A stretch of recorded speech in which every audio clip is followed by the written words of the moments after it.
দর্শক আমন্ত্রণ ডাকসু নির্বাচন নিয়ে যমুনা টেলিভিশনের বিশেষ আয়োজন ডাকসু দ্য স্টুডেন্টস ভয়েস অনুষ্ঠানে। আপনারা সবাই জানেন 9 সেপ্টেম্বর এই নির্বাচনের ভোটাভুটি চলছে, জমজমাট নির্বাচনী প্রচারণা। মোট 470 জন প্রার্থী 28টি পদে প্রতিদ্বন্দ্বিতা করছেন। তাদের মধ্যে মানবাধিকার ও আইন বিষয়ক সম্পাদক পদে লড়ছেন 11 জন। যেই 11 জনের মধ্যে 6 জন আজ আমাদের সঙ্গে ডাকসু দ্য স্টুডেন্টস ভয়েসের পোডিয়ামে আছেন। দর্শক বলে রাখি, এটি কোনো টক শো নয়, এটি ডাকসু নির্বাচনকে কেন্দ্র করে প্রার্থীদের মধ্যকার একটি ডিবেটের প্ল্যাটফর্ম, যেখানে সুযোগ থাকছে বিশ্ববিদ্যালয়ের শিক্ষার্থীদের প্রশ্ন করারও। আমাদের সঙ্গে আজ যে 6 জন আছেন আমি তাদের সঙ্গে আগে পরিচয় করিয়ে দিই। আমার হাতের ডান দিক থেকে সর্বপ্রথমে আছেন বাকছাস প্যানেল থেকে, অর্থাৎ বৈষম্য বিরোধী শিক্ষার্থী সংসদ প্যানেল থেকে আনিকা তাহসিনা। আমার হাতের বাদিকে আছেন নুসরাত জাহান নিশু, স্বতন্ত্র শিক্ষার্থী ঐক্যর প্যানেল থেকে। এছাড়া ছাত্রদল প্যানেল থেকে আমার হাতের ডান দিকে আছেন মোহাম্মদ মেহেদি হাসান মুন্না। আমার হাতের বাদিকে আছেন ঐক্যবদ্ধ শিক্ষার্থী জোট অর্থাৎ শিবির সমর্থিত প্যানেল থেকে সাখাওয়াত জাকারিয়া। আমার হাতের ডান দিকে আছেন প্রতিরোধ পর্ষদ প্যানেল থেকে আকাশ আলী, এবং সবশেষ ডাকসু ফর চেঞ্জ প্যানেল থেকে আমার হাতের বাদিকে আছেন ইশতিয়াক আহমেদ। আপনাদের 6 জনকেই স্বাগত আমাদের এই ডাকসু দ্য স্টুডেন্টস ভয়েসের পোডিয়ামে। শুরুতেই আমরা যেতে চাই আনিকা তাহসিনার কাছে। প্রশ্নটা কমন, সবার জন্যই প্রশ্নটা কমন, সেটা হচ্ছে আপনি নির্বাচিত হলে আপনি প্রায়োরিটি দিয়ে কোন কাজগুলোতে হাত দেবেন এবং কেন আপনি মনে করেন এই কাজগুলো ইম্পর্টেন্ট ফর দ্য স্টুডেন্টস? প্রথমে আমি যদি জুলাই আন্দোলনের স্পিরিট দিয়ে শুরু করতে চাই, আমাদের হলে ভোগ দখলের সংস্কৃতি দীর্ঘদিন ধরে চলে আসছে। ক্যাম্পাসে আমাদের কমিটি দিয়ে রাজনীতি, গুপ্ত রাজনীতি সহ বিভিন্নভাবে শিক্ষার্থীদের মানবাধিকার লঙ্ঘনের ঘটনা ঘটছে। এই জায়গায় আমি দৃঢ়ভাবে প্রতিজ্ঞা করতে চাই, শিক্ষার্থীদের মানবাধিকার লঙ্ঘন হবে এই ধরনের কোনো রাজনৈতিক প্র্যাকটিস আমি কোনো ধরনের আবাসিক হলে হতে দিব না। এবং সেকেন্ডলি, আমি যেহেতু দীর্ঘদিন ধরে নারীদেরকে নিয়ে কাজ করি এবং নারী হলের প্রতিনিধি, সে জায়গা থেকে আমার প্রথম ইশতেহার ছিল নারীদেরকে নিয়ে।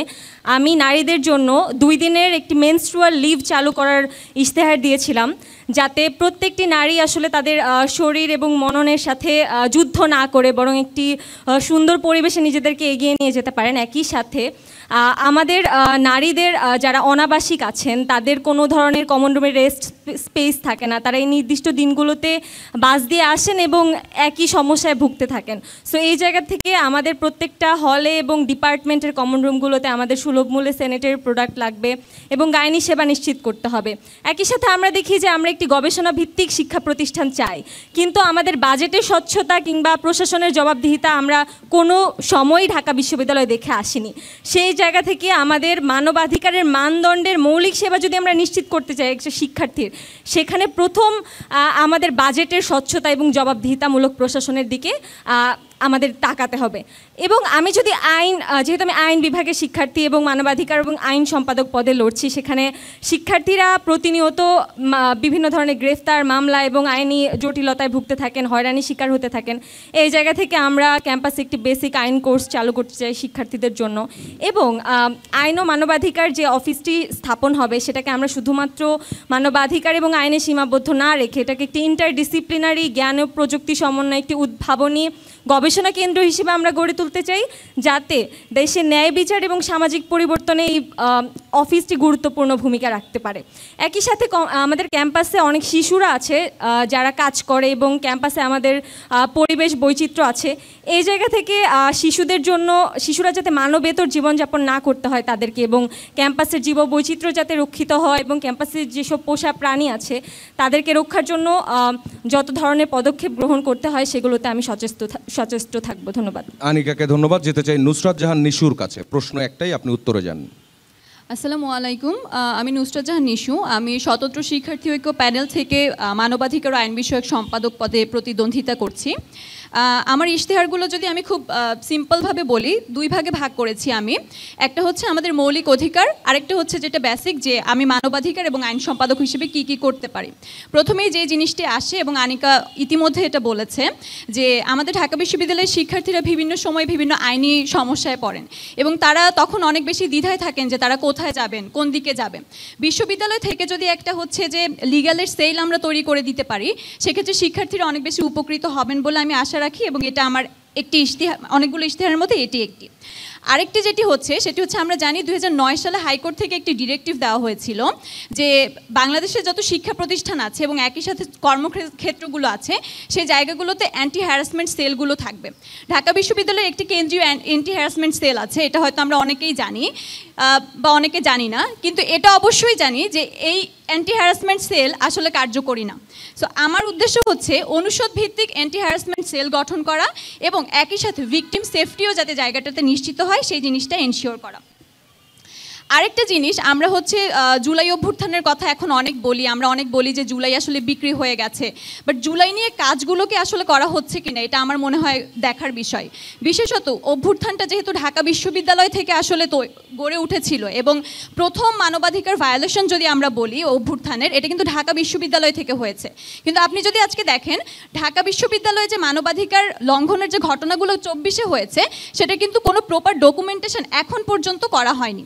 এবং একই সাথে যারা শিক্ষার্থীদের উপর সরাসরি হামলায় জড়িত ছিল তাদেরকে কি আসলে আমরা আইনের আওতায় নিয়ে আসতে পেরেছি বা কোনো প্রশাসনিক ব্যবস্থা কি শক্তভাবে নিতে পেরেছি?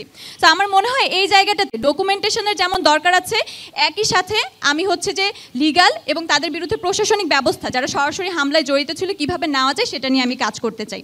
আরেকটা জিনিস হচ্ছে আমরা এখন বর্তমানে যেটা দেখতে পাচ্ছি এবং এটা আমি বারবার বলে আসছিলাম যে নারীদের যে হ্যারাসমেন্টের ইস্যুটা, সেটা আপনি ছাত্রী সংস্থার কোনো আপা বলেন, সেটা আপনি বাকচাষের কেউ বলেন, ছাত্রদল বলেন, প্রতিরোধ পর্ষদ বলেন, একজন সাধারণ শিক্ষার্থী বলেন, কেউ কিন্তু এই হ্যারাসমেন্ট থেকে রক্ষা পাচ্ছে না। এবং আমার মনে হয় এটা হাই টাইম যে ঢাকা ইউনিভার্সিটির একটা অ্যান্টি হ্যারাসমেন্ট সেল হচ্ছে গঠন করা দরকার, বিশেষত নারীদের সুরক্ষার জন্য। তারপরে হচ্ছে আরেকটি আমার যেটি ইশতেহার আছে সেটি হচ্ছে বিশ্ববিদ্যালয় হলগুলোকে আর কোনোভাবেই হচ্ছে আমরা টর্চার সেলে পরিণত হতে দিতে পারি না। এবং এই জন্যই আপনি কিন্তু দেখবেন যে আমাদের যে প্যানেলের যে মোটো আছে সেটা কিন্তু আমরা বলছি নয় দলীয়করণ নয় বিরাজনীতিকরণ। সো আমরা চাই স্টুডেন্টরা পলিটিক্স নিয়ে সচেতন হোক, কিন্তু দলীয়করণের যে রাজনীতি এবং হলগুলোকে যে টর্চার সেলে পরিণত করার যে পদ্ধতি সেটার বিরুদ্ধে আমার অবস্থান দৃঢ় থাকবে। জি নিশো, আপনাকে ধন্যবাদ। যেতে চাই মেহেদী হাসান মুন্না, ছাত্রদল প্যানেলের প্রার্থী।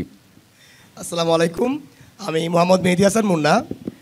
আমি ঢাকা বিশ্ববিদ্যালয়ে কাজ করতে চাই আমার নিজের জন্য। সত্য শুনছেন, আমি কাজ করতে চাই ঢাকা বিশ্ববিদ্যালয়ে যতগুলো স্ট্রাকচারাল ব্যালেন্স আছে, যতগুলো কালচারাল ব্যালেন্স আছে সেগুলোর বিরুদ্ধে। একজন piece and conflict studies student হিসেবে মানবাধিকার আমার বেসিক পড়াশোনা। এখন স্ট্রাকচারাল ব্যালেন্স জিনিসটা কি? স্ট্রাকচারাল ব্যালেন্স হচ্ছে সেই সব জিনিসগুলা যে জিনিসগুলো হচ্ছে একটা গ্যাপ অ্যাকচুয়াল রিয়েলাইজেশন আর পটেনশিয়াল রিয়েলাইজেশনের মধ্যে। একটা উদাহরণ দেই আমি। একটা উদাহরণ হচ্ছে একটা এলাকায় একটা ঘরে তার হাজব্যান্ড তার ওয়াইফকে পিঠায় অথবা ওয়াইফ তার হাজব্যান্ডকে পিঠায়, এটা হচ্ছে ডিরেক্ট ভায়োলেন্স। কিন্তু একটা এলাকায় প্রত্যেকটা ঘরে যদি প্রত্যেকটা হাজব্যান্ড তার ওয়াইফ অথবা ওয়াইফ যদি তার হাজব্যান্ডকে পিঠায়, সেটা হচ্ছে স্ট্রাকচারাল ভায়োলেন্স। অর্থাৎ স্ট্রাকচারের মধ্যে এমন কোনো একটা এলিমেন্ট আছে যার জন্য হচ্ছে এমন ঘটনা ঘটতেছে। আমার ঢাকা বিশ্ববিদ্যালয় ক্যাম্পাসের প্রত্যেকটা জায়গায় কিন্তু স্ট্রাকচারাল ভায়োলেন্সে পরিপূর্ণ। আপনি দেখবেন স্ট্রাকচারাল ভায়োলেন্সের সবচেয়ে বড় উদাহরণ হচ্ছে আমাদের বিগত সময়ের গেস্টরুম গণরুম কালচার, যেখানে রাজনৈতিক দাস বানানোর জন্য হচ্ছে কিন্তু আমাদের গেস্টরুম গণরুম চলছে। এখন আমার ইশতেহার নাম্বার 1, আমার প্রত্যেকটা ইশতেহার হচ্ছে বাস্তব ভিত্তিক। আমার ইশতেহার নাম্বার 1 হচ্ছে বিগত জুলাই অভ্যুত্থান এবং এই বিগত ফ্যাসিবাদ আমলে গেস্টরুম গণরুম কালচার যারা ব্যবহার করে রাজনৈতিক দাস বানাইছে এবং একটা শিক্ষার্থীকে বাধ্য করছে আরেকটা শিক্ষার্থীকে অপমান করতে, অপদস্থ করতে, তাদের বিচার কার্য নিশ্চিত করা। আমার ইশতেহার নাম্বার 2 হচ্ছে ঢাকা বিশ্ববিদ্যালয়ে একটি আইনি সহায়তা সেল গঠন করে দেওয়া। আমি সর্বপ্রথম বলেছিলাম যে বাংলাদেশের 64 জেলায় একটি করে হচ্ছে লিগ্যাল এইড সেল গঠন করব ঢাকা বিশ্ববিদ্যালয়ের শিক্ষার্থীদের জন্য, যাতে স্থানীয় পর্যায়ে গেলেও তারা একটি আইনি সহায়তা পায়। কিন্তু বাস্তবভিত্তিক জায়গা থেকে যেহেতু আমি প্রত্যেকটি ইশতেহার তৈরি করেছি বাস্তবায়ন করার জন্য, সেই জায়গা থেকে পরে আমি ক্যালকুলেশন করে দেখেছি এটা সম্ভব না। তাই সেই লিগ্যাল এইড সেলের মধ্যে আমি হচ্ছে টেলি লিগ্যাল এইড সংযুক্ত করতে চাচ্ছি, ওয়েবসাইট সেবা সহ। টেলি লিগ্যাল এইড হচ্ছে সেই সেবাটা যেখানে আপনি গ্রামে গিয়ে আপনার প্রতিবেশী আপনাকে জমি জমা দখল করছে বা ইত্যাদি কারণ আপনি ফোন দিলে হচ্ছে আইনজীবী প্যানেল যা এই লিগ্যাল এইড সেলের মধ্যে থাকবে তারা আপনাকে আইনি একটা সহায়তা দিবে একদম বিনামূল্যে। তারপর আমি হচ্ছে ডাকসু সংস্কার করতে চাচ্ছি আর কি। দেখুন, ডাকসু সংস্কার কিন্তু একটা আইনি আমার মানবাধিকার আইন সম্পাদক হিসেবে আমার কাজ। 73-এর আদেশ অথবা ডাকসুর গঠনতন্ত্র কোথাও কিন্তু লেখা নাই কতদিন পর পর ডাকসু হতে হবে। যেই জিনিসটার সুযোগ নেয় প্রশাসন এবং রাজনৈতিক দলগুলা, যার জন্যই কিন্তু মূলত আমরা দেখি যে আমাদের ডাকসু নির্বাচন প্রতি বছর আয়োজিত হয় না। আর ডাকসু নির্বাচন না হওয়ার জন্য আমাদের শিক্ষার্থীদের অধিকার বাস্তবায়ন হয় না, সোজা কথা। 4 নাম্বার হচ্ছে সচল একটা অভিযোগ সেল গঠন করা। আমার যারা সহযোদ্ধা আছেন এখানে তারা বলছেন যে অ্যান্টি হ্যারাসমেন্ট সেল আছে, কিন্তু আমরা দেখছি যে কোনো একটা অ্যান্টি হ্যারাসমেন্ট সেল মাসের পর মাস, বছরের পর বছর যায়, কিন্তু কোনো একটা সমাধান আসে না। কিভাবে সমাধান করবে? দেখুন, পিস অ্যান্ড কনফ্লিক্টে আমাদের লয়ের পড়াশোনা আছে, এডিআর নামে একটা টার্ম আছে, তার মানে হচ্ছে আলটারনেটিভ ডিসপিউট রেজুলেশন। স্বল্প সময়ের মধ্যে নেগোসিয়েশন, মেডিয়েশন, বেসিক কিছু মোড আছে, হাইব্রিড কিছু মোড আছে, যা দিয়ে হচ্ছে আপনার যে ডিসপিউটগুলো আছে সেগুলো কিন্তু সমাধান করা সম্ভব। এছাড়াও ধরেন আরেকটা উদাহরণ আমি দিই, যেহেতু সময় খুব স্বল্প। গতকালকের আমাদের যে হাইকোর্ট থেকে যে প্রথমে স্থগিত করে দিল, পরবর্তী সময় কিন্তু আমাদের চেম্বার থেকে হচ্ছে, চেম্বার বেঞ্চ আদালত থেকে কিন্তু সেটা হচ্ছে আবার হাইকোর্টের রায়টা স্থগিত করলো। এখানে অনেকগুলো আইনি মারপ্যাচ আছে। আইনি মারপ্যাচগুলো হচ্ছে যখন হাইকোর্ট থেকে হচ্ছে একটা জিনিসের কেউ রিট করে, সেই রিটটা যখন কেউ কোনো উপর রিট করে, সেই জিনিসটা হচ্ছে স্থগিত দেয়, স্টে অর্ডার দেয়। তারপর হাইকোর্টের যে আদেশটা হয়, সেই আদেশটা যায় হচ্ছে আপনার চেম্বার জজ আদালতে আর কি। সেই ক্ষেত্রে দুটা জিনিস থাকে, একটা হচ্ছে ফুল বেঞ্চ আর একটা হচ্ছে সিএমপি আদালত আর কি। ফুল বেঞ্চে যাওয়ার আগে সিএমপি বেঞ্চ হচ্ছে এই জিনিসটা চেক করেছে তারপরে ফুল বেঞ্চে পাঠায়। অর্থাৎ আজকে যদি ফাইল আবেদন হয়ে যায় তাহলে কিন্তু হাইকোর্টের যে স্টে অর্ডারটা সেটা কিন্তু আবার কার্যকর হয়ে যাবে। আমার ঢাকা বিশ্ববিদ্যালয় ক্যাম্পাস শিক্ষকরাও কিন্তু, পুরো বিশ্ববিদ্যালয় প্রশাসন কিন্তু আইনি জটিলতায় ভুগছে। এবং মজার কথা, আমি শুনেছি, আমি জানি না, আমাদের মাত্র একজন লিগ্যাল অ্যাডভাইজার আছে। তো আমার যে আইনি সহায়তা সেলটা হবে, স্যারও গতকালকে বলছিলেন, একটা ব্রিফিং এ বলছিলেন, আচ্ছা একজন মাত্র হচ্ছে আমাদের আইন লিগ্যাল অ্যাডভাইজার আছে। তো আমাদের যে লিগ্যাল এইড সেলটা থাকবে সেখানে উৎকৃষ্ট এবং পলিশ আইনজীবী একটা প্যানেল থাকবে, ঢাকা বিশ্ববিদ্যালয় প্রশাসন স্পন্সর্ড। তারা শুধুমাত্র শিক্ষার্থী না, তারা শিক্ষার্থীদের পাশাপাশি হচ্ছে যারা ঢাকা বিশ্ববিদ্যালয়ে বিভিন্ন যখন আইনি জটিলতায় পড়বে, ডাকসু সংক্রান্ত জিনিসপত্র বা ইত্যাদি বিভিন্ন কারণে সেগুলো সমাধান করে দেবে। ধন্যবাদ। মুন্নাকে ধন্যবাদ। যেতে চাই সাখাওয়াত জাকারিয়ার কাছে, ঐক্যবদ্ধ শিক্ষার্থী জোটের প্যানেল থেকে যিনি প্রার্থী হয়েছেন। জাকারিয়া, আমরা যেহেতু একই পদের জন্য লড়ছি, আমাদের অনেকগুলা কমন কজ রয়েছে। এগুলোর বাইরেও যদি আমার ফার্স্ট এবং মোস্ট প্রায়োরিটি থাকবে 15ই জুলাই আমাদের ঢাকা বিশ্ববিদ্যালয়ের শিক্ষার্থীদের উপর বর্বরতার সাথে যারা জড়িত ছিল তাদের নিয়ে বিশ্ববিদ্যালয় তদন্ত করেছে, কিন্তু তাদের কারো বিরুদ্ধে যথেষ্ট আইনি উদ্যোগ গ্রহণ করা হয়নি। আমি ফার্স্ট এবং মোস্ট প্রায়োরিটি বেসিসে এটি করব। এবং আমার সহযোদ্ধা মুন্না যেটা বলল, বিগত বছরগুলোতে গেস্ট রুম, গণরুম সহ বিভিন্ন সময় ছাত্রদের উপর যে সকল হামলা হয়েছে, সেটা নূর হক, সেটা আইন বিভাগের শিক্ষার্থীদের উপর হোক, এই হামলার সাথে জড়িত যারা আছে তাদের বিরুদ্ধে আমি উদ্যোগ গ্রহণ করব। তাদেরকে শাস্তি পাইয়ে দেওয়ার জন্য আমি যা করা দরকার সেটা করব। তাছাড়াও আমাদের ক্যাম্পাসে কিছু হত্যাকাণ্ড সংঘটিত হয়েছে। রিসেন্টলি আমাদের শামু ভাইকে নৃশংসভাবে হত্যা করা হয়েছে। এই হত্যার সাথে যারা জড়িত, আমাদের ঢাকা বিশ্ববিদ্যালয়ের একটা শিক্ষার্থীকে হত্যা করার সাথে যারা জড়িত, আমরা এখনও জানি না কারা এর সাথে জড়িত। আমি তাদেরকে শাস্তির আওতায় নিয়ে আসবো। তাছাড়াও বিগত বছরগুলোতে আবু বকর ভাইকে আমাদের এফআর রহমান হত্যা করা হয়েছে। আমরা জানি হত্যার সাথে যারা জড়িত ছিল তারা এখন বিশ্ববিদ্যালয়ে অনেকে টিচারও রয়েছে। আমি তাদেরকে শাস্তির আওতায় নিয়ে আসবো। সেকেন্ড যে কনসার্ন, আমাদের ঢাকা বিশ্ববিদ্যালয়ের সকল সমস্যার মূলে একটা সমস্যা, সেটা হচ্ছে ঢাকা বিশ্ববিদ্যালয়ের সীমানা নির্ধারিত নয়। আমরা সকলেই জানি যে আমাদের ঢাকা বিশ্ববিদ্যালয়ের জন্য 600 একর জমি ছিল, কিন্তু আমরা দেখতেছি অবৈধভাবে বিভিন্ন সরকারি স্থাপনা ঢাকা বিশ্ববিদ্যালয়ের জমির উপরে স্থাপিত হয়েছে। তো আমরা এই অবৈধ স্থাপনাগুলোকে সরানোর জন্য যত ধরনের লিগ্যাল প্রসেসে যাওয়া দরকার আমি সেই উদ্যোগ নিতে প্রশাসনকে বাধ্য করব। আমাদের বর্তমানে জমির পরিমাণ 275 একর। আমরা দেখেছি আমাদের পরমাণু শক্তি কমিশন, আমাদের বোনদের থাকার জায়গা হয় না, সেখানে এভাবে সরকারি স্থাপনা আমাদের বোনদের হলের সামনে আছে। তো আমাদের নীলখাত পুলিশ ফাঁড়ি রয়েছে। আমরা প্রশাসনকে বাধ্য করব আইনি উদ্যোগ এবং প্রশাসনিক উদ্যোগের মাধ্যমে এগুলোকে সরিয়ে এখানে মেয়েদের জন্য বা ছেলেদের জন্য আবাসিক হল করার উদ্যোগ গ্রহণ করার জন্য। থার্ড যে কনসার্ন, সেটা হচ্ছে আমার সহযোদ্ধা মুন্না যেটা বললো যে সে হচ্ছে আইনি সহযোগিতা সেল করতে চায়। এটা কি হচ্ছে, আমি একটু ক্লারিফিকেশন দিই যে আমাদের ঢাকা বিশ্ববিদ্যালয়ের আইন বিভাগের সাবেকদের সমন্বয়ে একটা সমিতি আছে, বাংলাদেশ আইন সমিতি বলে। তো আমি ঢাকা বিশ্ববিদ্যালয়কে আইন সমিতির সাথে একটা চুক্তিতে যেতে বাধ্য করব, যেখানে আমাদের ঢাকা বিশ্ববিদ্যালয়ের শিক্ষার্থীরা তাদের সাবেক ভাইদের মাধ্যমে আইনি সহায়তা পেতে পারে, যাতে তাদেরকে নামে মাত্র যে কষ্টটা সেটা দিয়ে যাতে তারা পারিবারিক বা তার ব্যক্তিগত আইনি সমস্যার সমাধান করতে পারে। তারপরে যেটা থাকবে সেটা হচ্ছে আমাদের ঢাকা বিশ্ববিদ্যালয় ওয়েবসাইটে আইনি সেবা ও অভিযোগ সেল। আমরা ইতিমধ্যে শুনেছি যে আমাদের একজন লিগ্যাল অ্যাডভাইজার রয়েছে, এবং এটা আমরা আগেও বুঝতে পেরেছি এই কারণে যে আমরা দেখতাম আমাদের কোনো নারী সহপাঠী সে তার শিক্ষকের দ্বারা কোনো ধরনের যৌন হয়রানির শিকার হয়েছে, তো সে তদন্ত দেওয়ার পরে তাকে সাময়িকভাবে বহিষ্কার করা হয়, কিন্তু সে যে একটা নারী হ্যারাসমেন্ট করছে, নারী নির্যাতন করেছে, নারী নির্যাতন আইনে কিন্তু তার নামে কোনো মামলা হয় না। তো আমি হচ্ছে এভাবে ঢাকা বিশ্ববিদ্যালয় ওয়েবসাইটে যদি আমাদের একটি আইনি অভিযোগ সেল খোলা থাকে এবং এখানে তার বিরুদ্ধে প্রশাসনিক ব্যবস্থা নেওয়ার পাশাপাশি তার বিরুদ্ধে লিগ্যালি যাতে মামলাটা ফাইল হয় সেটা নিশ্চিত করব। পরবর্তীতে মুন্না যেটা বললো যে আমাদের ঢাকা ইউনিভার্সিটি অর্ডার যেটা রয়েছে 1973 এবং আমাদের ডাকসুর যে গঠনতন্ত্র, এটাকে সংস্কার করে ডাকসুকে কিভাবে করলে ডাকসুকে নিয়মিত করা যায়, নিয়মিত ক্যালেন্ডারে অন্তর্ভুক্ত করা যায়, সেই ধরনের আইনি পদক্ষেপ গ্রহণ করব। পরবর্তীতে আমাদের ক্যাম্পাসে যত ধরনের শারীরিক, মানসিক বা যৌন হয়রানির ঘটনা ঘটে, এটার জন্য স্পেশাল একটি নারীদের জন্য অভিযোগ সেল থাকবে। এখানে যথেষ্ট পরিমাণ নারী শিক্ষক এবং নারী শিক্ষার্থীদের প্রতিনিধিত্ব থাকবে বলে আমি আশা করি এবং এটা আমি চেষ্টা করব ইনশাল্লাহ। তারপরে হচ্ছে আমাদের শেষ করতে হবে, প্লিজ। আমি সংক্ষেপে যদি শেষ করি, আমাদের রিসেন্ট সময়ে যেটা কনসার্ন জানিয়েছেন যে আমাদের নারী শিক্ষার্থীরা অনেক সাইবার বুলিংয়ের শিকার হয়।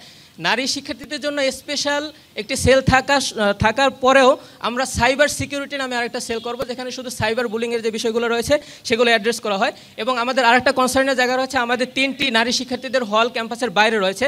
তো আমি চেষ্টা করব তাদের যাতায়াতের ব্যবস্থাটা সিকিউর করার জন্য আমাদের আনসার বাহিনী বা পুলিশ বাহিনীর মাধ্যমে যথেষ্ট সেনা মোতায়েন করে তারা যাতে তাৎক্ষণিক কোনো কিছু হলে সেখানে তারা কনসার্ন জানাতে পারে। সর্বোপরি হচ্ছে শিক্ষার্থীদের যত ধরনের আইনি সহায়তা এবং মানবাধিকার লঙ্ঘনের জন্য আমার যা করতে হয় আমি সেটা করবো ইনশাল্লাহ। যেতে চাই আকাশ আলীর কাছে, প্রতিরোধ পর্ষদের প্রার্থী। জি, হ্যালো, যারা শুনছেন সবাই শুভেচ্ছা নেবেন। ডাকসু নিয়ে আমি যেটা সর্বপ্রথমে করতে চাই সেটা হলো যে আমি যদি নির্বাচিত হই ডাকসুতে, শোনা যাচ্ছে ঠিকমতো? ওকে, আমি যদি ডাকসুতে নির্বাচিত হই, আমি সর্বপ্রথম যেই কাজটা করব যে সেটা হলো যে পরের বছর যেন ডাকসু হয় সেটা আমি নিশ্চিত করব। কারণ আপনারা জানেন যে ডাকসু শুধুমাত্র শিক্ষার্থীদের অধিকার আদায়ের প্রশ্নে গুরুত্বপূর্ণ না, এটা জাতীয় রাজনীতিতে খুব গুরুত্বপূর্ণ একটা নিয়ামক। তার প্রমাণ আপনারা পাইছেন 1952 সালের ভাষা আন্দোলনে, 62-র শিক্ষা আন্দোলনে, 69-এর গণ অভ্যুত্থানে, 71-এর মুক্তিযুদ্ধে এবং 90-এর স্বৈরাচার এরশাদ বিরোধী আন্দোলনে।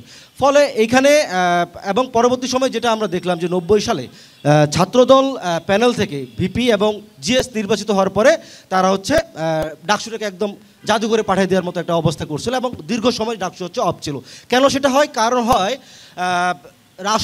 রাষ্ট্রযন্ত্র চায় না যে একটা প্রতিরোধী শক্তিশালী ফোর্স এখানে তৈরি হোক। এটা যদি তৈরি হয় তাহলে তাদের যে শোষণ ত্রাসন সেটা তারা হচ্ছে তাদের একটা প্রতিরোধী একটা অবস্থান থাকে তাদের বিরুদ্ধে। তো সেই জায়গা থেকে আমার যে স্ট্যান্ডটা থাকবে সেটা হলো যে পরের বছর যেন ডাকসু নিশ্চিত হয় সেটা এনশিওর করা। এবং দ্বিতীয় যে আমার কনসার্নটা সেটা হলো যে আবাসন সংকট। আসলে এই বিষয়গুলা আসলে বলতে গেলে ঢাকা বিশ্ববিদ্যালয়ের জন্য লজ্জা। একটা শতবর্ষী পুরনো হচ্ছে একটা বিশ্ববিদ্যালয়, সেখানে এখনও খাবার সংকট, আবাসন সংকট, চিকিৎসা সংকট নিয়ে কথা বলতে হচ্ছে। যেখানে আমাদের ইন্টেলেকচুয়াল লেভেলের ডিবেটগুলো হওয়ার কথা, সেগুলো আমাদের এই বেসিক লেভেলের সংকটগুলো নিয়ে আমাদের কথা বলতে হচ্ছে। সেই জায়গায় আবাসন সংকট নিয়ে আমি যেই জিনিসটা করতে চাই সেটা হলো যে বিগত সময়ে গেস্ট রুম, গণরুম কালচারকে মানে শিক্ষার্থীদের অসহায়তার জায়গাটাকে পুঁজি করে যারা এই গেস্ট রুম, গণরুম এবং অত্যাচার নির্যাতন করছে, যারা অপরাধমূলক কর্মকাণ্ডের সাথে যুক্ত ছিল, তাদেরকে হচ্ছে শাস্তির মুখোমুখি করে নিয়ে আসা এবং ভবিষ্যতে যেন হচ্ছে এই গেস্ট রুম, গণরুম কালচার তৈরি হতে না পারে তার জন্য যথাযথভাবে সোচ্চার থাকা। আপনারা জানেন আমাদের ক্যান্টিনগুলো পরিচালিত হয় ইজারার মাধ্যমে এবং এইখানে একটা বৃহৎ অংশ লভ্যাংশ হচ্ছে যে ইজারা নেয় তার পকেটে যায়। সেই জায়গায় আমরা বলতেছি যে ক্যান্টিনগুলোকে প্রশাসনিক উদ্যোগে পরিচালিত করতে হবে এবং প্রশাসন সেখানে ভর্তুকি দেবে। এবং আপনারা জানেন যে ক্যাম্পাসে মোরাল পুলিশিং, নারী হেনস্থা, এই ঘটনাগুলো অভ্যুত্থান পরবর্তী সময়ে আরও ব্যাপক মাত্রায় আমরা লক্ষ্য করছি এবং সেইগুলো নিরসনে আমি যৌন নিপীড়ন বিরোধী সেল গঠন করার কথা ভাবছি এবং তা গঠন করার জন্য আমি যথাযথ উদ্যোগটা নিব। হ্যাঁ, 10 সেকেন্ড, ঠিক আছে। আচ্ছা, মোটামুটি অনেক বেশি চলে আসছে এবং আমার যেই শেষ যে কনসার্নটা সেটা হলো যে বিশ্ববিদ্যালয়ের ভিসি, প্রো ভিসি এবং ট্রেজারার নিয়োগ পদ্ধতি নিয়ে। আপনারা জানেন বিশ্ববিদ্যালয়ে ভিসি নিয়োগ হয় রাষ্ট্রপতির সুপারিশে এবং রাষ্ট্রপতি প্রধানমন্ত্রীর পরামর্শ ছাড়া কোনো কিছু করতে পারে না। ফলে সেই ভিসি যখন নিয়োগ হয় তখন তাকে ওই প্রশাসনিক তাকে হচ্ছে ওই সরকার দলীয় বা সরকারি হচ্ছে দালালি করতে হয়। ফলে সেই জায়গা থেকে তাকে তার নিরপেক্ষ অবস্থানে থাকাটা সম্ভব নয়। ফলে সে ওই জায়গাটাতে আপনি কাজ করবেন বলছেন। আকাশ আলীকে ধন্যবাদ। ইশতিয়াক আহমেদের কাছে যেতে চাই, ডাকসু ফর চেঞ্জ। আসসালামু আলাইকুম, আমি Ishtiaq Ahmed, DUCSU for change panel থেকে মানবাধিকার ও আইন সম্পাদক পদে প্রার্থী হয়েছি। আমি প্রথমে ধন্যবাদ জানাই যমুনা টেলিভিশনকে আমাকে এই অনুষ্ঠানে আমন্ত্রণ জানানোর জন্য। তার পাশাপাশি আমি শুভকামনা জানাই যারা আমার প্রতিদ্বন্দ্বী রয়েছে তাদেরকে। আপনারা দেখেছেন বিগত যে বছরগুলো রয়েছে সেগুলোতে ক্যাম্পাসে আমরা যারা শিক্ষার্থী রয়েছি তারা নানাভাবে হেনস্থার শিকার হয়েছি, যেমন নিরাপত্তাহীনতা, আবাসন সংকট, যৌন হয়রানি বা অন্যায়ভাবে শাস্তি প্রদান করা। আমি বিশ্বাস করি আমাদের ডাকসু কোনো দল বা ক্ষমতার আসন নয়, এটি শিক্ষার্থীদের একটি সংসদ। আমরা চাই ক্যাম্পাস ডাকসুর নির্বাচনের মাধ্যমে ক্যাম্পাসটা এমন একটি ক্যাম্পাস হোক যেখানে সে ছেলে হোক বা মেয়ে হোক, প্রান্তিক হোক বা প্রতিবন্ধী হোক, ডান হোক বা বাম হোক, প্রত্যেকে তাদের সমান সুযোগ সুবিধা পাবে। আমি একটি অঙ্গীকার করব আপনাদের কাছে যে অধিকার রক্ষায় কোনো আপোষ নয়। শিক্ষার্থীদের পাশে থেকে শিক্ষার্থীদের নিয়ে আমি তাদের অধিকারের জন্য লড়াই করে যাব। আপনারা একটু আগেই জেনেছেন যে আমার প্রতিপক্ষ যারা রয়েছে তারা বলেছে যে স্টুডেন্টদের জন্য যে লিগ্যাল এইড সেল গঠন করা। আমার ইশতেহারের মধ্যে আমি এমন একটি রেখেছি যে ঢাকা বিশ্ববিদ্যালয়ে যারা শিক্ষার্থী রয়েছে যাদের মানবাধিকার লঙ্ঘন হচ্ছে তাদের জন্য একটি স্টুডেন্ট লিগ্যাল এইড গঠন করা। তার পাশাপাশি ক্যাম্পাসে নারী যে শিক্ষার্থীরা রয়েছে তাদেরকে যৌন হয়রানি প্রতিরোধ করার জন্য আমি একটি সেল কার্যকর করা এবং তারা ওই অনুযায়ী আইনি সহায়তা পাবে, এই জন্য সর্বাত্মক কাজ করে যাওয়া। তার পাশাপাশি আপনারা দেখেছেন আমাদের ক্যাম্পাসে যে মানবাধিকারগুলো লঙ্ঘন হচ্ছে সেগুলোর জন্য কোনো আইনি ব্যবস্থা নেওয়া হচ্ছে না। যদিও বা নেওয়া হয় তাহলে বিভিন্ন দল বা প্রভাবের মাধ্যমে সেটা বন্ধ হয়ে যাচ্ছে বা কার্যক্রম স্থগিত হয়ে যাচ্ছে। আমি চেষ্টা করব আমাদের ঢাকা বিশ্ববিদ্যালয়ে যে শিক্ষার্থীরা রয়েছে তাদেরকে তাদের মানবাধিকারগুলো রক্ষা করার জন্য সেইভাবে কাজ করা। তার পাশাপাশি আমি বিশ্ববিদ্যালয়ে যে বিধিবিধানগুলো রয়েছে, আমরা জানি যে আমাদের বিশ্ববিদ্যালয়ের অনেক বিধিবিধান রয়েছে, নিয়মকানুন রয়েছে, যে বিধিবিধানগুলো আমি পর্যালোচনা করে যদি আমি সেখানে দেখি যে শিক্ষার্থীদের মানবাধিকার বিষয়ক কোনো লঙ্ঘন বিষয়ক কোনো বিধিবিধান থাকে তাহলে আমি সেটি পরিবর্তন বা সংশোধন করার জন্য কর্তৃপক্ষের কাছে আবেদন জানাবো।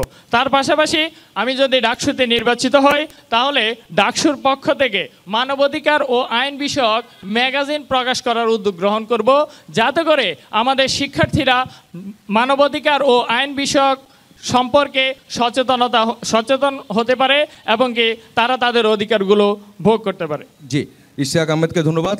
দর্শক, সময় হয়েছে একটা বিরতির, আমরা ছোট্ট একটা বিরতিতে যাচ্ছি। ফিরে এসে আমরা শিক্ষার্থী অর্থাৎ ডাকসু নির্বাচনের যারা ভোটার তাদের প্রশ্নের তারা যারা প্রশ্ন করতে চাইবেন আমরা তাদের প্রশ্ন শুনবো। এই পর্বের শুরুতেই আমাদেরকে প্রশ্ন করবেন ডাকসু নির্বাচনের ভোটার অর্থাৎ এই বিশ্ববিদ্যালয়ের স্টুডেন্ট। আপনার নাম পরিচয় দিয়ে প্রশ্নটি করুন। আমি মোহাম্মদ হাসান জুবায়ের তুফান, কেন্দ্রীয় সংসদের সদস্য প্রার্থী, ব্যালট 168। তবে তার থেকে বড় পরিচয়, আমি যেহেতু দর্শক হিসেবে প্রশ্নটা করতেছি, আমার প্রশ্নটা হচ্ছে রাজনৈতিক দলে অর্থাৎ ছাত্র দল মনোনীত, বাকছাস মনোনীত এবং শিবির মনোনীত যে জাকারিয়া ভাই আছেন এখানে, 3 জনের কাছে। তো প্রথম প্রশ্নটা হচ্ছে ট্যাগিং কালচার। আমরা দেখতে পারি যে জুলাই অভ্যুত্থানে যে ছাত্র জনতার অভ্যুত্থান হলো, এখানে কিন্তু শিক্ষার্থীদের সাথে বিদ্রোহী ছাত্রলীগ যারা হল থেকে বিদ্রোহ করে এসেছিল, বাট আসার পরও তাদেরকে ওয়ান্স আ লিগার ইজ অলওয়েজ আ লিগার হিসেবে ট্যাগ দেওয়া হয়, তাদেরকে তাদের স্টেকটা এখনও দেওয়া হয়নি। বাট এটা তাদেরকে এনশিওর করতে হবে যে তারা আইন ও মানবাধিকার সম্পাদক হওয়ার পরেও এই ট্যাগিং কালচারটা আসবে কিনা।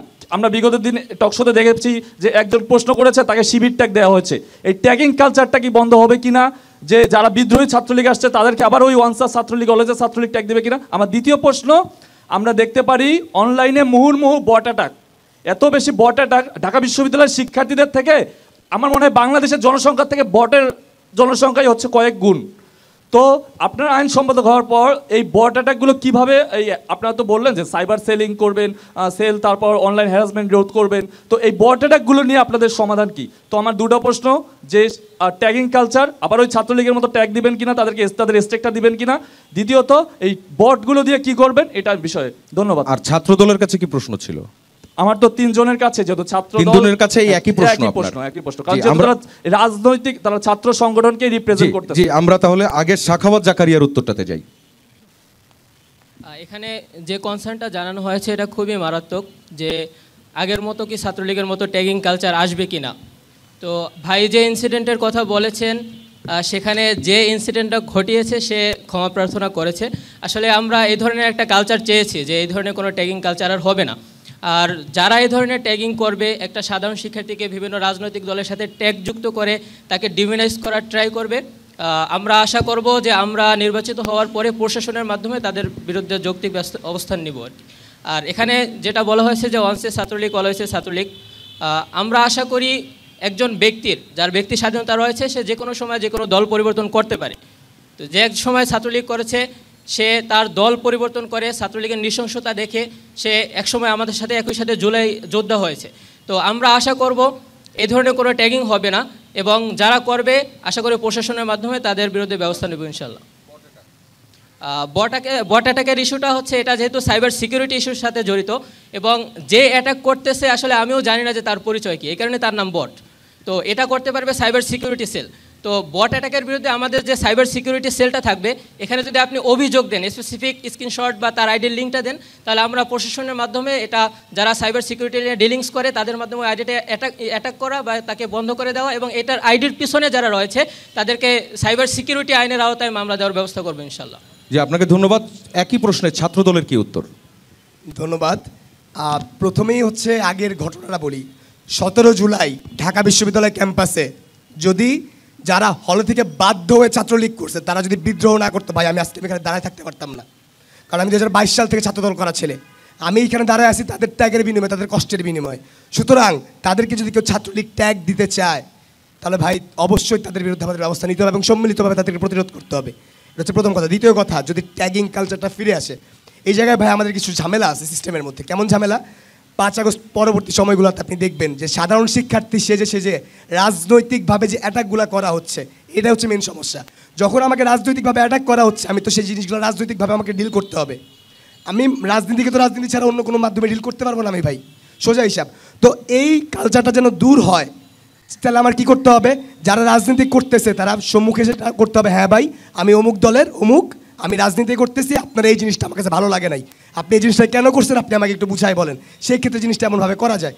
এই জন্য এটা ট্যাগিং কালচারটা নিশ্চয় দূর করার সাথে সবার আগে যে জিনিসটা আমাদের করতে হবে, প্রত্যেকজনের যে আইডেন্টিটিটা সেটা হচ্ছে আমাদের অ্যাকচুয়াল যে আইডেন্টিটিটা সেটা দিতে হবে।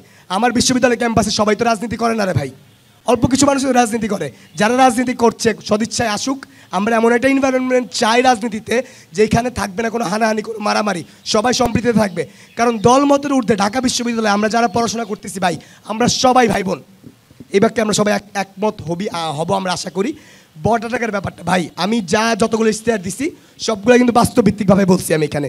তো বট অ্যাটাক, আমি ফেসবুক দিয়ে ধরেন কথার কথা আমাকে কেউ এসে গালাগালি করতেছে, আমাকে প্রতিনিয়ত গালাগালি করে, খুব বাজেভাবে গালাগালি করে, আমার বাবা মা 14 গোষ্ঠী এক করে দেয়। তো আমি একটা আইডি ব্লক দিলাম, আরেকটা আইডি খুলে আরেকটা আইডি দিয়ে আমার গালাগালি করতেছে, আরেকটা আইডি ব্লক দিলাম, আরেকটা আইডি দিয়ে করতেছে আমাকে। এই জিনিসটা চিরতর বন্ধ করতে পারতেছি না। কারণ কি, ফেসবুকের যে মেটার সাথে তো আমার ভাই সরাসরি কানেকশন নাই।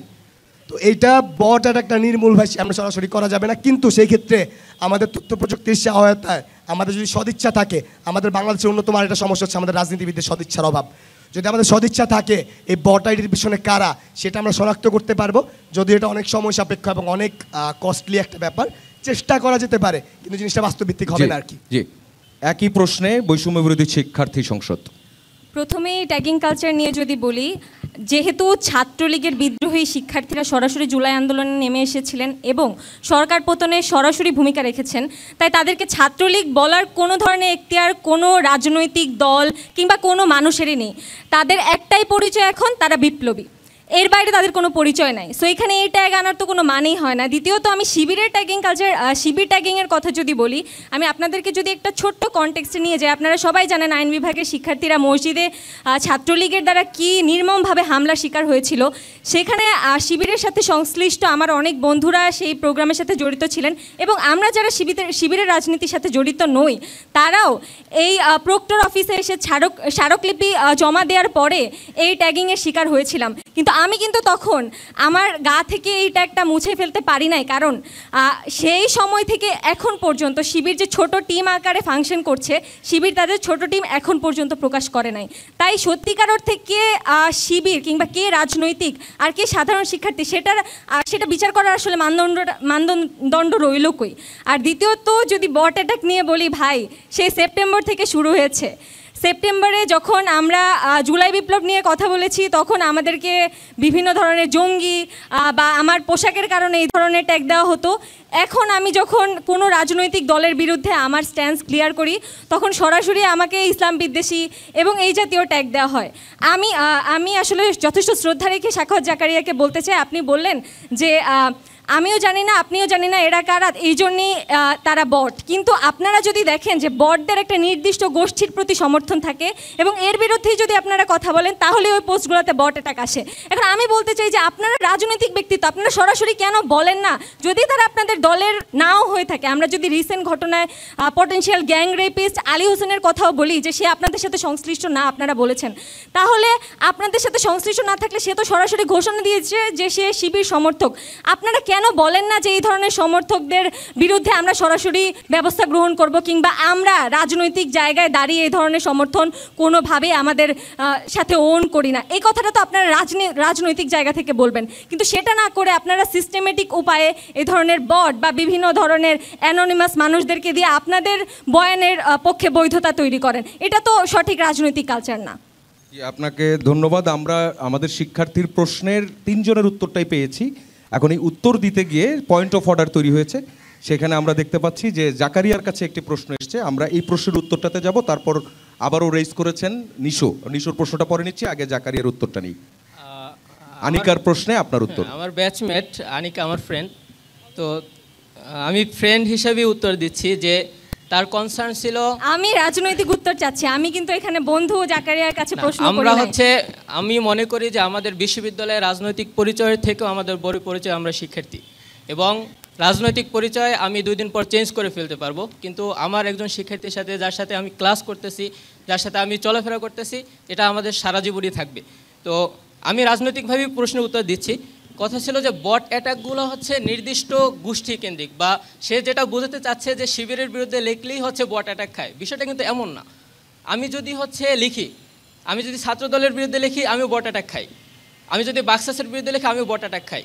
এখন কথা হচ্ছে বট, আমি ছাত্রদলের সমর্থক, কিন্তু আমি এসে আমার আনিকার পোস্টের নিচে কমেন্ট করলাম মাশাল্লাহ শিবিরই ইনশাল্লাহ বিজয়ী হবে। বট অ্যাটাক, আমি জানি না সে কে, সে ছাত্রদলের কোনো একটা সমর্থক, সে বট আইডি খুলে সে আমার আনিকার পোস্টের নিচে কমেন্ট করলো যে ইনশাল্লাহ শিবির বাংলাদেশ দাপিয়ে বেরাবে। তাহলে এটা কি শিবির? আমি কিভাবে বুঝবো যে সে সত্যি শিবিরের? এই ধরনের অসংখ্য এভিডেন্স আছে যেখানে আমরা দেখেছি যে সে শিবির শেষে কমেন্ট করতেছে, আরেকজনের ব্যাশিং করতেছে, কিন্তু তার আইডি খেটে দেখা যাচ্ছে সে তারেক জিয়ার হচ্ছে ফ্যান, সে হচ্ছে ছাত্রদলের ফ্যান। তো এটা তো এইভাবে এলিগেশন দেওয়া যাবে না যে বট আইডি কোনো একটা সমর্থক গোষ্ঠী করতেছে মানে সেটা সেখানেই বট আইডি। আমাকে প্রশ্নের উত্তর দিতে, হ্যাঁ আমি আগের উত্তরটা শেষ হোক। সেকেন্ড হচ্ছে আমরা হচ্ছে কোনো ব্যবস্থা নিয়েছি কিনা, যিনি হচ্ছে আমাদের এক শিক্ষার্থী বোনকে সে গণধর্ষণের মতো একটা জঘন্যভাবে ট্যাগিং করেছে, এবং এটা ঢাকা বিশ্ববিদ্যালয়ের শিক্ষার্থী হিসেবে সে কোন দলের কোথার কি সেটা না, একটা সুস্থ স্বাভাবিক সম্পন্ন মানুষ এই ধরনের কথা বলতে পারে না। আমি আমার ঢাকা বিশ্ববিদ্যালয়ের এক বোনের বিরুদ্ধে এই ধরনের কথা তো আমি মুখেও আনতে পারি না। তো সে বলছে যে আমরা তাদের বিরুদ্ধে কোনো ব্যবস্থা নিচ্ছি না। আমি উত্তর শেষ করি না, তুমি কথা, আমি উত্তর শেষ করি। উত্তরটা শেষ হোক মুন্না, আমরা আবার আসবো। তো আমি যেটা বলেছি যে আমরা ঘোষণা দিয়ে কেন করি না, অসংখ্যবার ঘোষণা দেওয়া হয়েছে, অসংখ্যবার এভিডেন্স দেওয়া হয়েছে যে ভুয়া বট আইডি সেজে সে অন্য দলের সমর্থক, কিন্তু সে শিবিরের পক্ষে কথা বলতেছে। একজন কথা বলতে হবে, দেব না, আমি মুন্নার সুযোগ আছে, মুন্নার সুযোগ আছে, প্রশ্ন করার সুযোগ আছে, আমি সুযোগ দেব। মুন্না আমি সুযোগ দেব, যখন সময় দেব তখনই তোমার প্রশ্ন করতে হবে। হ্যাঁ প্লিজ জাকারিয়া কন্টিনিউ। সেকেন্ড যেটা বললো যে আমরা কেন ঘোষণা দিচ্ছি না, আমরা ঘোষণা দিয়েছি, এবং যিনি কমেন্ট করেছে, যিনি পোস্ট শেয়ার করেছে, আমরা তার বিরুদ্ধে প্রক্টর অফিসে অভিযোগ দাখিল করেছি। আমরা কি করতে পারি এর পরে, আমরা কি করতে পারি? সে যদি কোনো রিয়েলি হচ্ছে টর্চার করে কারোর বিরুদ্ধে, কেউ শিবিরের কেউ বা শিবিরের ধারী কেউ করে, আমরা নিজ হাতে তাকে থানায় দিয়ে আসবো। জি নুসরাত জাহান নিশু, আপনার একটা প্রশ্ন ছিল। মুন্না আসছি, নিশুর প্রশ্নের পরে আপনার কাছে আসছি। আমার প্রশ্নটা আসলে সংযুক্ত, যেহেতু জাকারিয়া বারবার বলছে যে কারা এই বট আইডিগুলোর পিছনে থাকে আমরা তো আসলে ওদের পরিচয় জানি না, বাট যাদের ক্ষেত্রে হচ্ছে আপনারা এটা জানেন তাদের ক্ষেত্রে আসলে কি ব্যবস্থা নেন? মনে করেন আমি শেষ করিনি, একটু শেষ করি। যেমন আমি একটা উদাহরণ দেই, টিএসসিতে কয়েকদিন আগে একজন লোককে ধরা হয়েছে যে হচ্ছে রাজাকার ইস্যুটাতে আপুরা হচ্ছে আন্দোলন করছিল, বাম বলেন যেই বলেন তারা স্লোগান দিচ্ছিল এবং ওই লোক পিছন থেকে খুব ক্লোজ অ্যাঙ্গেলে ভিডিও করছিল এবং পরে যখন তাকে ধরা হয় দেখা যায় তার আইডিতে 3-4টা বট আইডি এবং এগুলো থেকে সে বিভিন্ন মেয়েদেরকে হ্যারাস করে যাচ্ছে এবং পরবর্তীতে দেখা যায় যে শিবিরের সে সাথী বা কর্মী। এখন এই ধরনের ইস্যুগুলোতে যেগুলোতে আপনারা জানতে পারছেন যে বট আইডিগুলোর পিছনে কারা আছে, এই ঘটনাগুলোতে আপনাদের স্ট্যান্ড আসলে কি? আচ্ছা, আপনি যে কনসার্নটা দিয়েছেন সেখানে আমিও ছিলাম। সেখানে তো প্রক্টরের সামনে তাকে তুলে দেওয়া হয়েছে, প্রক্টরের হাতে তুলে দেওয়া হয়েছে। এখন প্রক্টর ব্যবস্থা নেবে। এখন আপনি কি চান যে শিবির হচ্ছে তাকে ওখানে পিটাবে ধরে? অবশ্যই না। তুমি হচ্ছে আমার তুমি আমার পোস্ট শেয়ার করতেছো। আপনি আমার মুখে কথা বসানোর চেষ্টা করেন না, এখানে ডিহিউম্যানাইজ করার কোনো কথাই বলা হয়নি। কিন্তু আপনারা জানেন এই ধরনের যে হ্যারাসমেন্টগুলো হয় ওগুলো সাইবার স্পেসে হয়, কিন্তু এই যে ঘটনাটা হচ্ছে জাকারিয়া বলল পরবর্তীতে প্রক্টর স্যাররা ব্যবস্থা নিয়েছে। ছাত্র শিবির কি ব্যবস্থা নিয়েছে? তারা কি অনলাইনে এসে বলেছে যে এই ধরনের ঘটনা যারা ঘটাচ্ছে সংস্থা থেকে বা শিবির থেকে তাদের বিরুদ্ধে ব্যবস্থা নেওয়া হবে?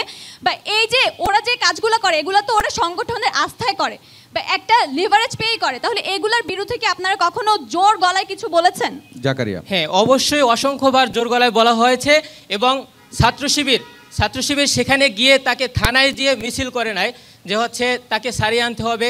আমরা দেখেছি ভোলায় ঘটনা ঘটেছে, সেখানে অভিযুক্তকে পরবর্তীতে থানার সামনে মিছিল করা হয়েছে যে হচ্ছে সে আমাদের দলের, তাকে সারিয়ে আনতে হবে। তো শিবির কি এই ধরনের কোনো এভিডেন্স আছে?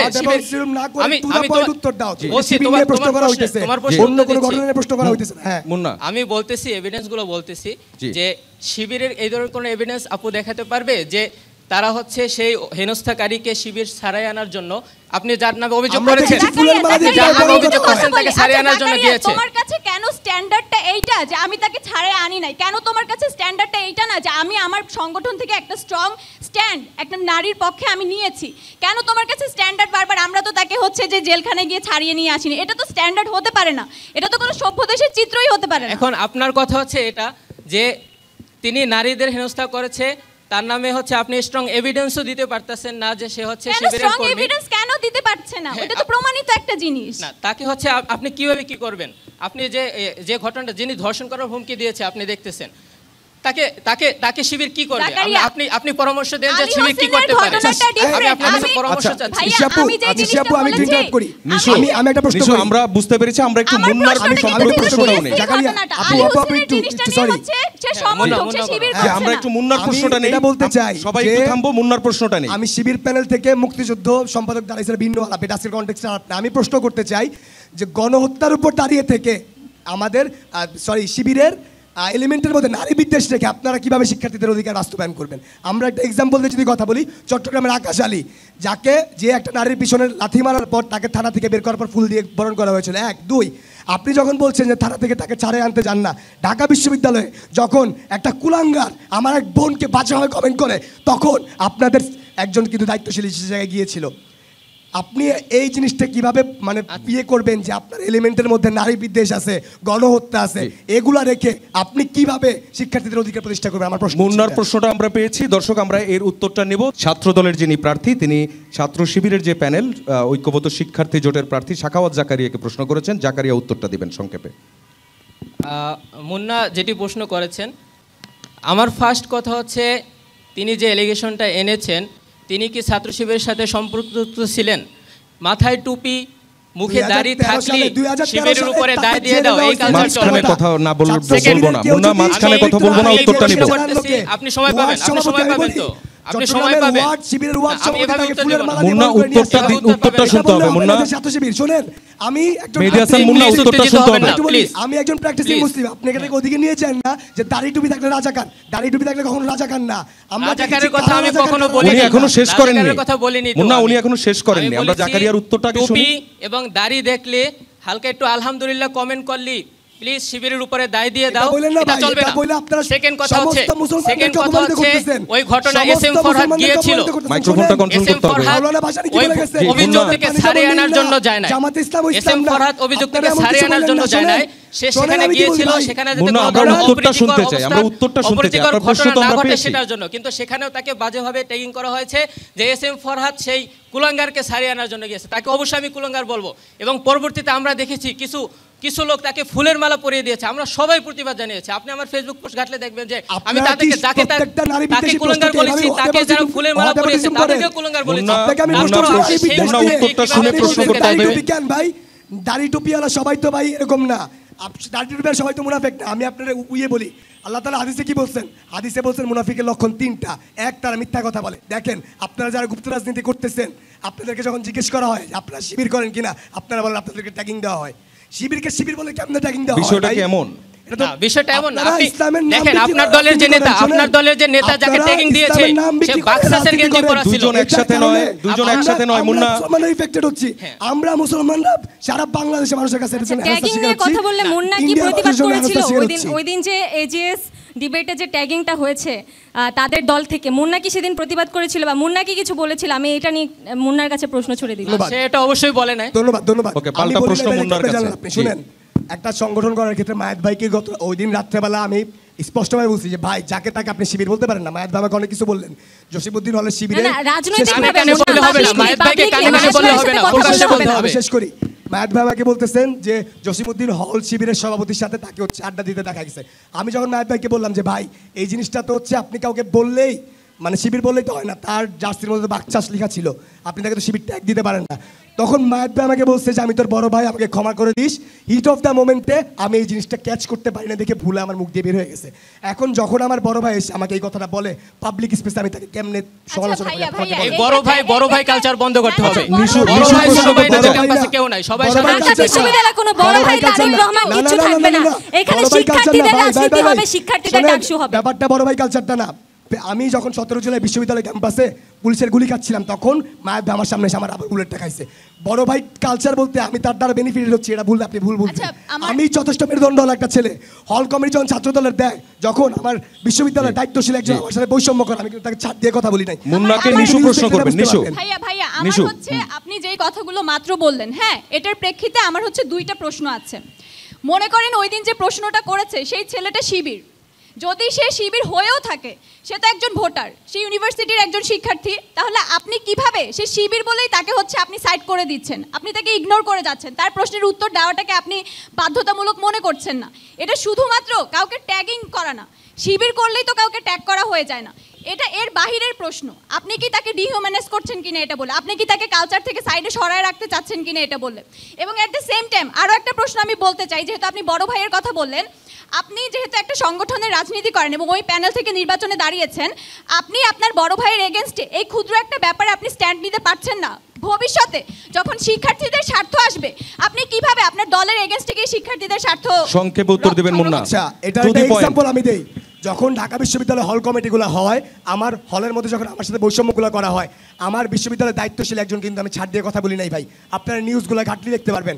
আমি স্পষ্ট করে বলছি যে এখানে নেপোটিজম করা হয়েছে, এখানে অনেক বাজেভাবে জিনিসগুলো করা হয়েছে। তো এই কথা বলে লাভ নাই যে হচ্ছে ভাই আমার বড় ভাই, তার জন্য বলা যাবে না। বড় ভাই এই সেন্সে বড় ভাই, সে আমার সাথে ফ্যাসিবাদ বিরোধী লড়াই করছে, আমার জন্য সে বুলেট খাইছে। তার সাথে আমার রাজনৈতিক যখন পরিচয় হয়, রাজনৈতিক ওরিয়েন্টেশনের জায়গা থেকে যখন শিক্ষার্থীদের স্বার্থবিরোধী কোনো কাজ করছে সে, অথবা বৈষম্য অথবা নেপোটিজমের মতো যখন কোনো কিছু করছে, আমি আজ পর্যন্ত কাউকে ছাড় দিয়ে কথা বলি নাই। ব্যক্তিগত বিলিফের জায়গা থেকে আমি নিজেকে খুব মেরুদণ্ড একটা মানুষ মনে করি, যার উদাহরণ আমি গত দিয়েছি, কাউকে কখনো বলি না। কারণ জুলাই অভ্যুত্থানে আমিও একজন সহ সমন্বয়ক ছিলাম, আমি আজ পর্যন্ত প্রচারণায় গিয়ে কাউকে কোনোদিন এই কথাটা বলি নাই। আন্দোলন পরবর্তী সময়ে কিন্তু আমি আবার নিজের ব্যানারে চলে আসছি। কেন চলে আসছি? আমি দেখতেছি এই মুহূর্তে বাংলাদেশ যদি রিফর্ম করতে হয়, আমি যদি দেখি যে সংগঠনটা জুলাই বিক্রি করে দাঁড়ায় আসছে শহীদের রক্তের উপর, তারা এক একজন হাজার হাজার কোটি টাকার মালিক, তারা কখনো দেশ রিফর্ম করতে পারবে না। যাদের এলিমেন্টের মধ্যে নারী বিদ্বেষ আছে, তারা কখনো দেশ রিফর্ম করতে পারবে না। তো মন্দের ভালো হিসেবে আমার কাছে তো আর কোনো ওয়ে নাই ভাই। আপাতত আপনি আরেকটা জিনিস দেখেন, তৃণমূল নিয়ে আপনার হাজারটা প্রশ্ন, আমারও প্রশ্ন, আমি ইচ্ছা মতো ব্যাশিং করি, কিন্তু দায়িত্বশীল জায়গা থেকে আপনি এই জিনিসটা দেখবেন কিনা যারা পলিসি মেকার আছে সেই বিলিফের জায়গা কিন্তু আমি আবার আমার নিজের বেলার ছাত্র দলে ফিরে যাই। তো এই কথা বলে লাভ নাই যে শেষ করি বড় ভাইদেরকে প্রশ্ন করা যাবে না, বড় ভাইদের যখন খারাপ কিছু করবে একসাথে আসবে আপনি মুন্না কোন টু দ্য জিনিসটাকে পয়েন্ট প্রায়োরিটি উত্তরটা দিবেন, আমাদের সময় কম। আপনি বিশ্ববিদ্যালয়ের স্বার্থ এবং সংগঠনের স্বার্থ কোনটাকে আপনি প্রায়োরিটি দিবেন? টু দ্য পয়েন্ট উত্তর হচ্ছে আমি কিন্তু এটার এক্সাম্পল পূর্বে দিয়েছি এবং সেটার উপর বেস করে আমি বলতেছি যখন এমন কোনো সেন্স আসবে যে জিনিসটা হবে আমার সংগঠন এবং শিক্ষার্থীদের স্বার্থের বিরোধী, যদিও আমার বিশ্বাস এটা হবে না, যদি তারপরেও হয় সবার আগে যদি কেউ আওয়াজটা তোলে সেটা আমি মোহাম্মদ মেহেদী হাসান মুন্না হব, কারণ এটার প্রমাণ আমি বিগত জুলাই অভ্যুত্থানে দিয়েছি। মুন্না উত্তর দিয়েছে, মুন্নাকে প্রশ্ন করবে আনিকা আচ্ছা, তাসনিনা। ব্যক্তি মুন্নার অনেক কথা আমি শুনলাম, আমি রাজনৈতিক মুন্না এবং ছাত্রদলের মুন্নার কাছে কিছু প্রশ্ন করতে চাই। উনি প্রথমেই বললেন যে গেস্ট রুম গণরুম কালচার উনি ফিরিয়ে আনতে দিবেন না, স্ট্রাকচারাল ভায়োলেন্স বন্ধ করতে হবে। আমার কথা হচ্ছে যে ছাত্রদল তো বিএনপির সাথে লিয়াজো করে কাজ করে, সেখানে বিএনপির কর্মী দরকার, সেখানে ছাত্রদল স্ট্রাকচারালি কি নিজেদেরকে রিফর্ম করেছে যে তারা এই ধরনের প্রতিশ্রুতি এখন পর্যন্ত শিক্ষার্থীদেরকে দিতে পারবে? দ্বিতীয়ত, আপনি বলেছেন মন্দের ভালো, জুলাই গণঅভ্যুত্থানের পরে এখানে যারা দাঁড়িয়ে আছে সবাই জুলাই গণঅভ্যুত্থানে সরাসরি মাঠে নেতৃত্ব দিয়েছে, এখানে যারা ভোটার ভাই বোনরা দাঁড়িয়েছে তারা জুলাই গণঅভ্যুত্থানে নেমেছিল, সেখানে একটি স্বপ্নের বাংলাদেশ যখন আমরা গড়তে যাচ্ছি সেখানে আপনি মন্দের ভালো এই ধরনের বিশেষণ কিভাবে ব্যবহার করেন আমি সেটা জানতে চাই। টু দ্য পয়েন্ট উত্তর আবারও। আনিকার সংগঠন বাকচাষ, আনিকাকে যখন আমি একটা কমেন্ট করেছিলাম যে তুমি বাকচাষ তো এনসিপি লেজুন না, তখন আনিকা বলেছিল আমি লেজুন না কিন্তু আমি এনসিপিকে সমর্থন করি। আপনারা জানেন এটা ওপেন সিক্রেট যে বাকচাষ এবং এনসিপি নেতারা শেষ করি বাকচাষ এবং এনসিপি নেতারা কি পরিমাণ টাকা কামাইছে, যারা আগে টিউশন করে টাকা পাইতো না, যারা একটা সিরা স্যান্ডেল পরে ঘুরতো তারা এখন উত্তর দিতে হবে। থেকে ঘোষণা হয় নাই, টু দ্য পয়েন্ট উত্তর দিতে হবে। প্রশ্ন করি নাই। টু দ্য পয়েন্ট যদি আমি বলি, দেখেন আমাদের যে প্যানেলটা দেওয়া হয়েছে 20-21 থেকে, আমি একজন সম্পাদক, আপনারা ছাত্রদলকে বলেন আদু ভাই, আপনারা ছাত্রদলকে বলেন সব পুরো রাজনীতি করে, ছাত্রদলের প্যানেলটা দেখেন, ছাত্রদলের হল কমিটিতে জুনিয়র রানিং স্টুডেন্ট এবং প্যানেলে সব রানিং স্টুডেন্ট দেওয়ার মাধ্যমে কিন্তু যে স্ট্রাকচার প্রশ্নটা আনিকা করেছে সেই স্ট্রাকচার প্রশ্নটা অলরেডি ভেঙে গিয়েছে। গেস্ট রুম গণরুম বন্ধ করার ক্যাপাসিটি আপনাদের পলিটিক্যালি আছে কি না সেটা বলেন। 100% আছে গেস্ট রুম গণরুম বন্ধ করার ক্যাপাসিটি আমাদের, কারণ গেস্ট রুম গণরুম আমাদের বন্ধ করার ক্যাপাসিটি থাকা সত্ত্বেও কিন্তু গেস্ট রুম গণরুম অলরেডি বন্ধ হয়ে গিয়েছে। কারা বন্ধ করেছে? 17 জুলাই ঢাকা বিশ্ববিদ্যালয়ের কিছু বীর শিক্ষার্থী নিজের জীবনের মায়া ত্যাগ করে কিন্তু গেস্ট রুম গণরুম বন্ধ করে দিছে। তাহলে নতুন করে যেহেতু গেস্ট রুম গণরুম নাই, গেস্ট রুম গণরুম বন্ধ করার স্ট্রাকচার আমার এখানে প্রশ্নটা হচ্ছে অবান্তর প্রশ্ন। 1, 2 আনিকা প্রশ্ন করতে পারতো আমরা কি গেস্ট রুম গণরুম ফিরিয়ে আনবো কিনা, আনিকা কিন্তু এই প্রশ্নটা করে নাই। আপনি দেখেন ঢাকা বিশ্ববিদ্যালয়ে যারা রাজনীতি করতেছি আমরা, আমাদের প্রত্যেকে কিন্তু স্বপ্নভিত্তিক রাজনীতি করি আমরা। কিসের স্বপ্ন? আমি একটু আগে বললাম যে ঢাকা বিশ্ববিদ্যালয়ের প্রত্যেকজন শিক্ষার্থী আমার ভাই বোন, দলমতের ঊর্ধ্বে। তো আমি আমার ব্যক্তিগত আইডিওলজি যখন হোল্ড করি এবং সেই জায়গা থেকে যখন আমি কার্যক্রমগুলো চালাই, সেই জায়গা থেকে আপনি ছাত্রদলের গত 1 বছরের কার্যক্রম দেখেন, কোথাও কি ঢাকা বিশ্ববিদ্যালয়ের ছাত্রদলের একজন কোনো বাজে কার্যে লিপ্ত ছিল কিনা। আশা করি এটার মাধ্যমে উত্তরটা পেয়েছেন। আমার একটা প্রশ্ন ছিল। আচ্ছা, জাকারিয়ার প্রশ্ন কার কাছে? আমার প্রশ্ন আমার বন্ধু মুন্নার কাছে, নট রাজনৈতিক মুন্না। প্লিজ। আমার বন্ধু মুন্না বলেছে যে বন্ধু মুন্না আমার মনে হয় প্রশ্নগুলো আমাদের মধ্যে ঘুরপাক খাচ্ছে, আমাদের দর্শকদের কাছে প্রশ্ন সে বলেছে, এই প্রশ্নটা শেষ, সে বলেছে যে সে একটা নারী বিদ্বেষী দলে যাতে না যেতে হয় সেই কারণে সে ছাত্র দলে গিয়েছে। তো আমরা কি ছাত্র দলের আমলনামা পড়ে শোনাবো? আপনাদের ঢাকা বিশ্ববিদ্যালয়ের ছাত্র দলের নেত্রী আমার আইন বিভাগের বড় বোন, সে তার সহোদরদেরকে সেবাদাসী বলেছে। এটার ব্যাপারে কি আমার বন্ধু বোনরা কিছু বলতে পারবে? আর আমি যদি পত্রিকার নিউজ থেকে পড়ি আমার মুখ ব্যথা হয়ে যাবে। আমি কিছু শোনাই যে বিশ্ববিদ্যালয়ের শিক্ষার্থীকে ধর্ষণ, ছাত্রদল নেতা আটক, এসএসসি শিক্ষার্থীকে ধর্ষণের অভিযোগে ছাত্রদল নেতার বিরুদ্ধে মামলা, নেত্রকোনায় পুলিশ ডেকে বন্ধুকে আটকে তার হবু স্ত্রীকে ধর্ষণ, বাবা মেয়ে বিয়ে দিতে চায় না যার কারণে বাবাকে পিটিয়ে হত্যা। এই ধরনের সংগঠনকে সে বলতেছে যে তারা নারী বিদ্বেষী না, নারী বিদ্বেষী হচ্ছে অন্য সংগঠন। আমরা প্রশ্নটা পেয়েছি, সরাসরি মুন্না উত্তর দিবেন খুব সংক্ষেপে। একদম সংক্ষেপে উত্তর দেওয়ার আগে আমার কনটেক্সটটা বুঝতে হবে ভাই, গত আমলগুলোতে রাজনীতিতে কারা আসছে। আপনি দেখেন, আমি একটা উদাহরণ দিয়ে বলি, আগারগাঁও যে ফল উৎসব হলো সেই ফলগুলো ছিনতাই করছে, কারা ছিনতাই করছে? সব মিডল ক্লাসের লোকজন। তাদেরকে এতই নিট যে এখান থেকে ফলগুলো ছিনতাই করে আনতে হয়। আমার দেশের মানুষের মানব শিক্ষা নেই, মানব উন্নয়ন নাই। 1, 2 যখন সেই জায়গা থেকে তৃণমূলে দাঁড়িয়ে কোনো একটা ঘটনা ঘটে আমাদের স্ট্যান্ড কী ছিল, আমরা কি ব্যবস্থা নিচ্ছি কি নেই সেটা হচ্ছে কথা। আর যেহেতু আমি ঢাকা বিশ্ববিদ্যালয়ের ছাত্র দলের একজন, ব্রহ্মবাড়িতে কে কি করছে সেটা তো আমার দায়ভার না। আপনি আপনার দলের নেত্রী, আপনার দলের নেত্রী যে সেবাদাসী বলছে এটা এখন বলেন। বিতর্কে যাচ্ছি না, আমরা উত্তরটা নিচ্ছি শুধু। জাকারিয়া শুধু উত্তর নিব আমরা একদম শেষ মুহূর্তে। যেহেতু প্রশ্নটা হচ্ছে বন্ধু মুন্নার কাছে করেছে, আমাদের বন্ধু বললো 30 সেকেন্ডের মধ্যে শেষ করবেন। বন্ধু মুন্নার কাছে বলছে উত্তরটা আমি বন্ধু হিসেবে দেই। বন্ধু দেখো, একটা সংগঠন যখন আমরা করি এখানে অনেকজন মানুষ থাকে, অনেক মানুষকে আমরা পছন্দ করি, অনেক মানুষকে আমরা পছন্দ করি না। মানসুরা আপু যে বলেছে সেবাদাসী, এই কারণে কিন্তু তাকে প্রশ্ন করা হয়েছিল এবং সে কিন্তু তার নিজের একটা স্ট্যান্ড ধরে রেখেছিল সেই জায়গা থেকে, যার জন্য কিন্তু আমাদের অনেকেই আছে ছাত্র দলের মধ্যে, এটা ওপেন সিক্রেট যে আমাদের ছাত্র প্রতিবাদ করছিলেন। আপনি কি আপনার বড় বোনের প্রতিবাদ করতে পারছিলেন ফেসবুকে, না গোপনে যাই বলেছেন যে 10 সেকেন্ড মুন্না, আমরা একদম শেষ। আমাকে বললো বন্ধু হিসেবে প্রশ্ন করতেছে, বন্ধু হিসেবে যখন প্রশ্নটা করে আমার থেকে সে রাজনৈতিক উত্তর কিভাবে প্রত্যাশা করে? যদি প্রশ্ন এটা রাজনৈতিক প্রশ্ন, আচ্ছা সেক্ষেত্রে আমাদের শেষ করতে হবে মুন্না, আমরা একদম শেষ পর্যায়ে চলে এসেছি। রাজনৈতিক উত্তর যদি হয় সেই ক্ষেত্রে আমাদের শুধুমাত্র একজন থেকে যে এরকম ট্যাগিং কালচার আসছে ব্যাপারটা কিন্তু এমন না। একটা নারী যখন একটা নারীর উপর বিদ্বেষ দেখায় সেই ক্ষেত্রে ভাই আমাদের স্ট্রাকচারটাকে রিফর্ম করতে হবে যাতে এমন কোনো ঘটনা না আসে, মুদ্রা কথা। এবং ধন্যবাদ। এবং আমাদের সঙ্গে ডাকসুদা স্টুডেন্টস ভয়েসের পোডিয়ামে যে 6 জন অংশগ্রহণ করেছেন সবাইকেই ধন্যবাদ, এবং আমাদের সঙ্গে যে শিক্ষার্থীরা জয়েন করেছেন তাদেরকেও ধন্যবাদ। দর্শক, দেখা হবে আগামীকাল ঠিক একই জায়গায় একই সময়ে ডাকসুদা স্টুডেন্টস ভয়েসে। ততক্ষণ ভালো থাকবেন, সুস্থ থাকবেন, যমুনা টেলিভিশনের সঙ্গেই থাকবেন।